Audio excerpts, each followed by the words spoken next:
काजी आई का करे आई बड़े घूमे। हाँ जी। इकरा घर में हेरारू नहीं थे। मतलब का कहल चाहता है? बहुत अच्छा यास। काहे? ना तो दू पे तो मरनी की इकरा के मारल स्टार्ट करो। सड़ुआना ना तो हमरा ना चले। काहे जी? भगाओ भगाओ जल्दी। किसी आई मोर। काहे सब करतानी राजा जी रउआ शिवा के हुले ले नइखे माजा जी। अच्छा सी हई हां ना जी ना बुझला। सुनी ना काहे सब करतानी राजा जी रउआ शिवा के हुले ले नइखे माजा जी। फागुन परब है ही ऐसा सबको मिलाया है सचमुच। मेरे पीछे पीछे शायद तुमने जाकर चलाया है। क्या? इसीलिए होली में साढ़ू दारू पीने आया है। ऐसे क्यों बोलते हैं? इसीलिए होली में साढ़ू दारू पीने आया है। सुनिए ना। कुछ ना सुनो। ओहो। चुपचाप हटा दो न तो दिमाग के बरमुंड गर्म होता। ऐसा कुछ नहीं है। हटाओ जल्दी।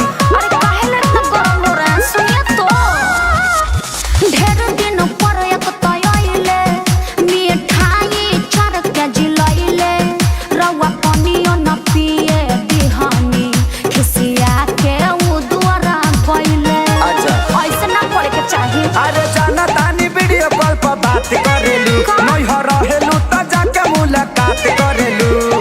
जिसने भी आपको बताया है वो झगड़ा लगाया है। चुप समझ रहा हूँ काहे खाती साया साड़ी लाया है। इसीलिए होली में साढ़ू दारू पीने आया है। गलत ना सोचिए। इसीलिए होली में साढ़ू दारू पीने आया है। हल्ला नहीं कीजिए। देखो का इनका के हटा दो न तो सड़ुआना न तो सड़ुआ दे इनका के। एह खिसिया मत होली बजाए देना। जाई बाहर राजा के मनाई संगे बैठ के कुछ बतियाई जदी फोन कर दी है दीदी लगे तो हमनी पर खिसियाई।